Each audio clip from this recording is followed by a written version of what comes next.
Hello everyone, welcome to Abhit Shiksha. আমি English grammar আজি এটা নতুন লেকচাৰ লৈ আহিছো আৰু আজি আমি কি পঢ়িম spotting errors হয়নে বা correction of sentences.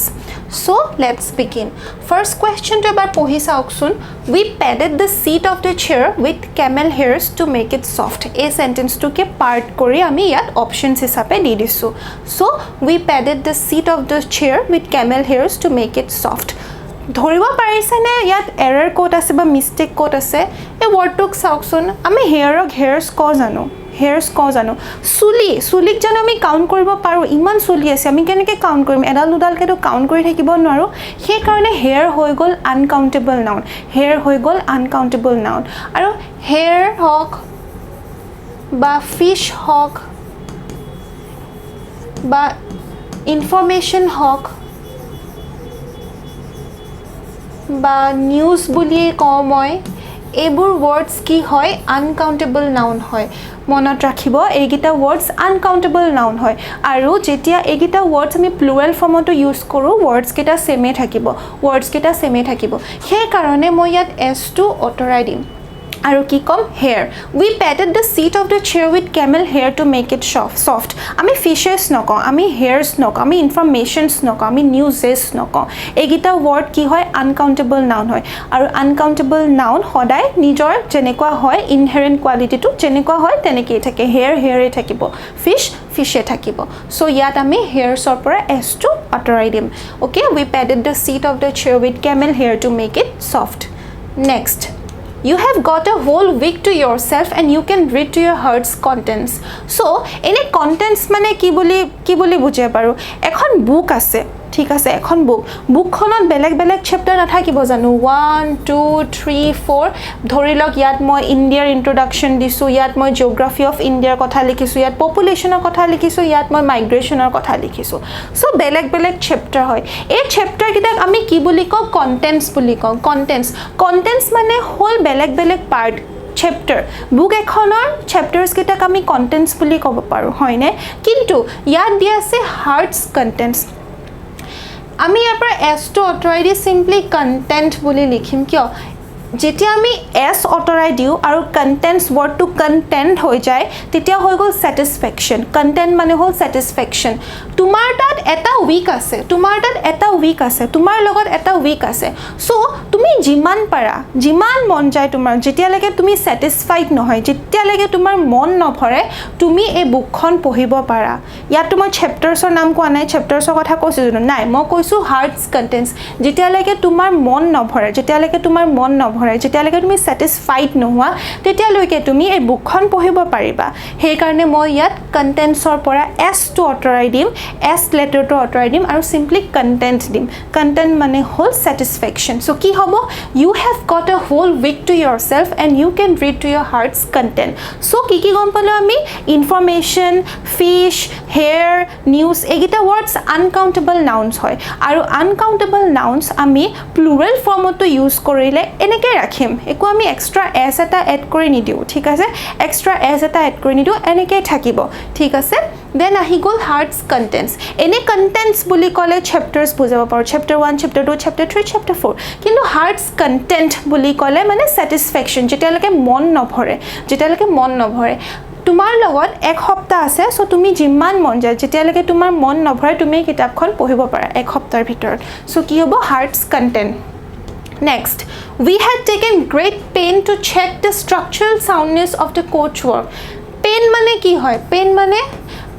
বিষ নহয় জানো? দুখ বুলিও ক'ব পাৰো, বিষ বুলিও ক'ব পাৰো। মই ইনজিউৰ্ড হলো সেই কাৰণে মোৰ এতিয়া হাতখন বিষাই আছে। হাতখনত পেইন হৈ আছে, হয়নে? হেতু হৈ গল বিষ বা ইনজিউৰ্ড দুখ তেনেকুৱা ধৰণৰ। কিন্তু আমি এই স্ট্ৰাকচাৰাল সাউন্ডনেস অফ দ্য কোচ ওয়াৰ্ক এই এক্টিভিটিটো এই কামটো কৰিবৰ কাৰণে আমি বহুত কিছুমান প্ৰবলেমছ ফেস কৰিবলগীয়া হৈছিলে তাত যাবলগীয়া হ'ল কিন্তু নাপালো মানুহ বিচাৰি নাপালো আকৌ বেলেগ এখন দোকানত গলো তাতো মানুহ বিচাৰি নাপালো আকৌ বেলেগ এখন দোকানত গলো তাতহে বিচাৰি পালো সো আমি বহুত স্ট্ৰাগল কৰিবলগীয়া হৈছে আমি বহুত প্ৰবলেমছ ফেস কৰিবলগীয়া হৈছে সেই তেতিয়া আমি কি ইউজ কৰো পেইনছ ওয়াৰ্ডটো ইউজ কৰো পেইনছ মানে আমি যেতিয়া বহুত স্ট্ৰাগল কৰো বা প্ৰবলেমছ ফেস কৰো কিবা এটা লাভ কৰিবলৈ কিবা এটা কাম কৰিবলৈ আমি এক্সামত সাকসেসফুল হ'বলৈ আমি পেইন ফেচ নকৰোঁ আমি পেইনছ ফেচ কৰোঁ we have to go' through a lot of pains in order to be successful in our life আমি বহুত ষ্ট্ৰাগলছ বহুত ধৰণৰ struggles problems ups and downs face কৰিব লাগিব in order to be successful in life so' pain simply মানে হ'ল বিষ ইনজিয়ৰ্ড হৈ যোনটো বিষ হয় বা দুখ পাওঁ সেইটো হৈ গ'ল পেইন বাট পেইনছ হৈ গ'ল দ্য ষ্ট্ৰাগলছ বা the problems that you have to face in order to achieve something so' আমি বহুত পেইনছ ফেচ কৰিলোঁ to check the structural soundness of the coach okay এক্টিভিটিটো আমি কৰিবৰ কাৰণে আমি বহুত পেইনছ ফেচ কৰিলোঁ বহুত ষ্ট্ৰাগলছ ফেচ কৰিলোঁ প্ৰব্লেমছ ফেচ কৰিলোঁ বেলেগ বেলেগ জেগাত যাবলগীয়া হ'ল লাষ্টত সেই দোকানখনত গৈহে মানুহজন পালোঁ তাৰপিছতহে কামটো হ'ল চ' পেইনছ হ'ব ঠিক আছে Next, the central government has come up with a cash voucher scheme to encourage people to spend their savings on good. Good mane ki hoy? Good mane bhal hoy. Bad mane beya hoy. Etia ami bhalor oporot nu keneke ami paisa kharoch korim. Bhalor oporot jonu bhal to eta abstract naam nohoy janu. Ami abstract bostu eta oporot keneke paisa kharoch korim. Koriba parim janu? Nai. Ami yat goods use korim. Goods mane ki hoy? Commodities nohoy janu. Goods saul hobo pare, dali hobo pare, seni nimok, alu piaz jiti hobo pare. Goods commodities হয় যোনটো আমি কিনো আমি খাওঁ আমাৰ তাত থাকে হয়নে সলিড বস্তু এটা হয় সো এটো হৈ গ'ল গুডছ আমি গুডছৰ ওপৰত পইচা খৰচ কৰিব পাৰোঁ the central government has come up with a cash voucher scheme to encourage people to spend their savings on goods next all his sister-in-laws are very beautiful to look at no error so এটা কথা মনত ৰাখিব যে sister-in-law brother-in-law mother-in-law বা father-in-law যেতিয়া আমি এইগিটা ওয়ার্ডসক আমি এগিটা কম্পাউন্ড নাউন্স বুলি কয় ঠিক আছে কম্পাউন্ড নাউন্স যেতিয়া কম্পাউন্ড নাউন্সক আমি প্লুরাল ফর্মত আনো তেতিয়া আমি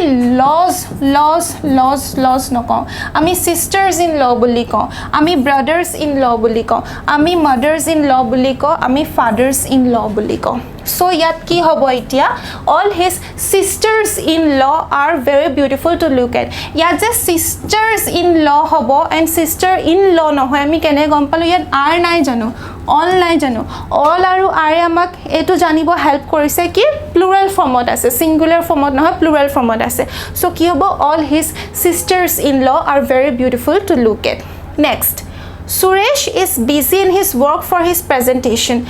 মনত আছে নে মই আপোনালোকে যদি মোৰ প্ৰেপজিশনাল লেকচাৰটো চাইছে দেন গম পাব বিজিৰ পিছত আমি উইথ ইউজ কৰোঁ কিবা এটা এক্টিভিটিত আমি বিজি আছো কাৰোবাৰ লগত বিজি আছো কিবা এটা কামত বিজি আছো তেতিয়া আমি সদায় বিজি উইথ ইউজ কৰোঁ বিজি ইন ইউজ নকৰোঁ কিন্তু so Suresh is busy with his work for his presentation next despite of working hard he failed so despite of মানে যদিও হি বহুত কষ্ট কৰিছিল হি ফেইল হ'ল যদিও হি বহুত কষ্ট কৰিছিল যদিও হে যদিও যোনটো আমি অসমীয়াত কওঁ ন হেতুক আমি ইংলিছত despite of বা despite বা in spite of বুলি কওঁ despite বা in spite of despite আৰু in spite of meaning to হৈ গল যদিও হি বহুত কষ্ট কৰিছিল হি ফেইল হ'ল কিন্তু এটা কথা মনত থাকিব লাগিব যে আমি যদি ইয়াত in spite of বুলি কওঁ in spite of working hard he failed তেতিয়া কিন্তু সেন্টেন্সটো শুদ্ধ আছে in spite of working hard he failed এই সেন্টেন্সটো শুদ্ধ আছে কিন্তু despite যদি ইউজ কৰোঁ আমি একো প্ৰেপজিশন ইউজ কৰিব নোৱাৰোঁ আমি despite of ক'ব নোৱাৰোঁ in spite of working hard he failed ঠিক আছে যদিও হি কষ্ট কৰিছিল হি ফেইল হ'ল কিন্তু despite working hard he failed বুলি কম despite or পিছত আমি একো preposition নানো ঠিক আছে The lawyer has been waiting for the prisoner since 2 hours আকৌ এটো যদি আপোনালোকে যদি মোৰ prepositional lecture to চাই গম পাব যে আমি যেতিয়া specific timer কথা কও আমি যেতিয়া specific timer কথা কও for example মই যদি কও the girl has been waiting for me since morning মই জানো এটা স্পেসিফিক টাইমৰ পৰা টাইম মোৰ কাৰণে ৰৈ আছে since morning মানে তাই ৰাতিপুৱাৰ পৰা ৰৈ আছে আমি since wordটো কেতিয়া আগত ইউজ কৰো since 1997 she has been waiting for me since 1997 since 13th October 13th October Tuesday এইকেইটা স্পেসিফিক টাইমিং হয় নে নহয় এটা স্পেসিফিক ডে হয় টিউজডে এটা স্পেসিফিক ডে হয় 13th October এটা স্পেসিফিক ডেট হয় স্পেসিফিক ইয়াৰ হয় স্পেসিফিক টাইমিংস হয় এইবোৰ যো আমি যেতিয়া স্পেসিফিক টাইমিংসৰ কথা কওঁ ন তেতিয়া আমি সদায় সিন্স ইউজ কৰোঁ কিন্তু আমি ইয়াত এটা পিৰিয়ড অফ টাইমিংৰ কথা কৈছোঁ period of timing for example 2 hours হয়নে 2 hours বা 3 weeks এটো পিৰিয়ড অফ টাইমিং নহয় জানো মানে এক সপ্তাহ দুই সপ্তাহ তিনি সপ্তাহ এক ঘণ্টা দুই ঘণ্টা এটা পিৰিয়ড অফ টাইমিং এটা লেন্থ অফ টাইমিং কিমান হয় এক সপ্তাহ দুই সপ্তাহ তিনি সপ্তাহ এটা লেন্থ টাইমিংৰ এটা লেন্থ দুই ঘণ্টা এক ঘণ্টা দুই ঘণ্টা তিনি ঘণ্টা এটা লেন্থ নহয় জানো যেতিয়া আমি লেন্থ বা পিৰিয়ড ইউজ কৰোঁ তেতিয়া আমি ফৰ ইউজ কৰোঁ আমি সিন্স ইউজ নকৰোঁ সিন্স আমি স্পেসিফিক টাইমিংৰ কথা ইউজ কৰিলে সিন্সটো ইউজ কৰিম কিন্তু আমি ফৰ আমি পিৰিয়ড অফ টাইমিংৰ আগত ইউজ কৰোঁ so the lawyer has been waiting for the prisoner for 2 hours ঠিক আছে for 2 hours next the teacher was tense when he entered the class which comprised of 100 students so ইয়াত যদি মই composed দিয়া হয়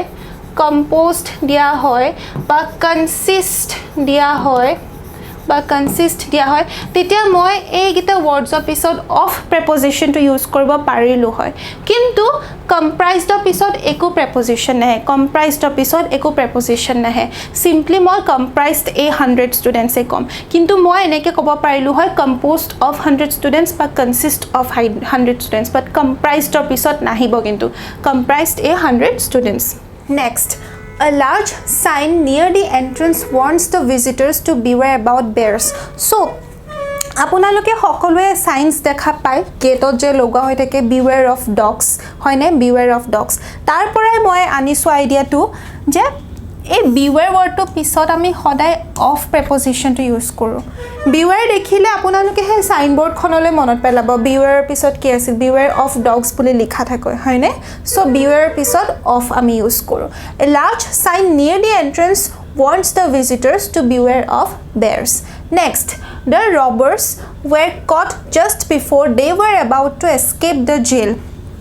so আকৌ আপোনালোকে মোৰ প্ৰেপজিশনৰ ভিডিওটো দেখা পালে আইডিয়া এটা পাব জেল হক স্কুল হক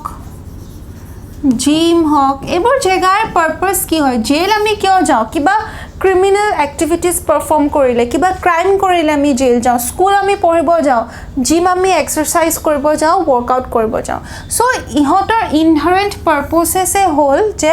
জেলত ক্ৰাইম কৰিলে যাওঁ স্কুলত পঢ়িব যাওঁ জিমত এক্সাৰসাইজ কৰিব যাওঁ ইনহেৰেন্ট পাৰপাস মানে সেই পাৰপাসটো কাৰণে এইখন জায়গা বনোৱা হৈছে হয়নে সেইটো হৈ গল ইনহেৰেন্ট পাৰপাস যোনটো যাৰ যোনটো কাম হেতুকে আমি ইনহেৰেন্ট পাৰপাস বুলি কওঁ so the robbers were caught just before robbers জেলত কিয় গৈছিল robbers তেওঁলোকে চুৰ কৰিছিল ডকাইতি কৰিছিল হয়নে ক্ৰাইম কৰিছিল সেই কাৰণে জেলত গৈছিল সো হিহঁতক স্কুললৈতো নপঠাব হিহঁতক জিমতো নপঠাব হিহঁতক জেলতহে পঠাব হয়নে were caught just before they were about to escape আমি ইয়াত the ইউজ নকৰোঁ যাক কোন এই ৰবাৰ্স কেইটাক জেলত পঠোৱা হৈছে কিয় পঠোৱা হৈছিল হিহঁতে একো ভাল কাম কৰে নাই বেয়া কামৰ কাৰণে জেলত পঠোৱা হৈছে জেলৰ পাৰপাসে হেতু হয়নে এটা মই যদি কওঁ আই go to school two study মই স্কুলত বেলেগ কাম কৰিব নাযাওঁ পঢ়িবই যাওঁ হয়নে সেই মই I go to the school নকওঁ কিন্তু I go to gym to workout জিমত কিয় যাওঁ মই এক্সাৰসাইজ কৰিবই যাওঁ মই জিমত সেই কামটো কৰিবই যাওঁ যোনটো বাবে জিমখন খোলা হৈছে মই স্কুলত হেতু কামৰ কাৰণে যাওঁ যোনটো বাবে স্কুলখন খোলা হৈছে এই ৰবাৰ্স কেইটা জেলত হেতু কামৰ কাৰণে গৈছে যোনটো বাবে জেলখন খোলা হৈছে তেতিয়া আমি এই জেল হক স্কুল হক জিম হয় এনেকুৱা ধৰণৰ জায়গাৰ আগত আমি দ্য প্ৰিপজিশন ইউজ নকৰোঁ আমি একো ইউজ নকৰোঁ আমি ইয়াত দ্যটো আঁতৰাই দিম ৰবাৰ্স কেইটাক জেলত কিয় পঠোৱা হৈছিল কাৰণ তেওঁলোকে ক্ৰাইম কৰিছিল সেই কাৰণেতো তেওঁলোকক স্কুলত নপঠাব তেওঁলোকক জেলতে পঠাব আৰু জেলৰ পাৰপাসে হেতু কি কোনবাই ক্ৰাইম কৰিলে ইয়াত মানুহ আনা হ'ব হয়নে ৰবাৰ্স কেইটাই ক্ৰাইম কৰিছিল সেই কাৰণে জেলত পঠোৱা হৈছে আৰু এতিয়া আমি জেলৰ আগত দ্যটো ইউজ নকৰোঁ আমি একো ইউজ নকৰোঁ আমি simply the robbers were caught before they were about to escape jail বুলি ইউজ কৰিম next Rajasthan Canal will be the longest canal in India. এতিয়া আৰ্টিকলস হলে আপোনালোকে মনত পেলাব পাৰে আৰ্টিকল মোৰ লেকচাৰটো চাব পাৰে যেতিয়া এক canals হক ৰিভাৰ্ছ হওক oceans হওক seas হওক এই তেনেকুৱা জেগাৰ আগত তেনেকুৱা wordsৰ আগত আমি সদায় the preposition the article to use কৰো the article to use কৰো the Rajasthan canal will be the longest canal in India আমি canals rivers holy bibles তাৰ পিছত আহিব lakes হয়নে canals rivers holy scriptures canals তাৰ পিছত আহিব oceans তাৰ পিছত আহিব seas তাৰ পিছত scriptures এনেকুৱা ধৰণৰ wordsৰ আগত আমি the article to use কৰো so the Rajasthan canal বুলি কম next the rice is the favorite food of the Bengalis আমি riceৰ আগত কিয়নো the use কৰিম জানো আমি specifically to mention কৰা নাই দিয়া rice যে এটো rice বেঙ্গলি সকলৰ favorite food হয় এটো আটাই বেঙ্গলি সকলে খাই ভাল পায় আমি তেনেকে কোৱা নাই general sense use কৰিছো rice চাউল কোৰ চাউল কি চাউল কোনখন দোকানৰ পৰা না চাউল হেবুটো মই মেনশন কৰা নাই generally use কৰিছো চাউল চাউলে হয় so rice is the favorite food of the Bengalis ইয়াৰ পৰা মই the to অতৰাই দিম so rice is the favorite food of the Bengalis next the saint drew an attention of the followers to the importance of regular practice okay attention the saint drew an attention এটা attention word to জানো countable হয় নহয় তো এনে বাৰো এটো a হয় vowel আৰু vowel ৰ আগত আমি n ইউজ কৰো হেতু বেলেগ এটা concept হৈ যায় কিন্তু এটা attention আমি 1 attention 2 attention 3 attention 4 attention বুলি তো কাউন্ট কৰিব না attention is an uncountable noun আৰু uncountable nounৰ আগত আমি a ইউজ নকৰো আমি n ইউজ নকৰো আমি articles ইউজ নকৰো uncountable nounৰ আগত আমি a ইউজ নকৰো আমি n ইউজ নকৰো attention আমি কাউন্ট কৰিব না সেই কাৰণে মই কি কম the saint drew attention of the followers okay the saint drew attention of the followers next Diksha is a best student in our class at present এটা to best good তাৰ পিছত আহিব better তাৰ পিছত আহিব best good to কি হয় positive degree নহয় জানো better to কি হয় comparative degree best to কি হয় superlative degree এটো superlative degree নহয় জানো superlative degree আগত আমি সদায় the use কৰো article কোনটো use কৰো the use কৰো Diksha is the best student our class at present আটাই কেটা ষ্টুডেন্টৰ পিছত ভিতৰত Diksha is the best মই particularly mention কৰি দিছো আৰু প্লাস এটো superlative degree হয় আৰু superlative degree আগত সদায় আমি the use কৰিম so Diksha is the best student in our class at present With this, I wind up today's lecture. Ami hunkale next lecture to lo ahim. I hope this lecture is going to help you. Till then, thank you.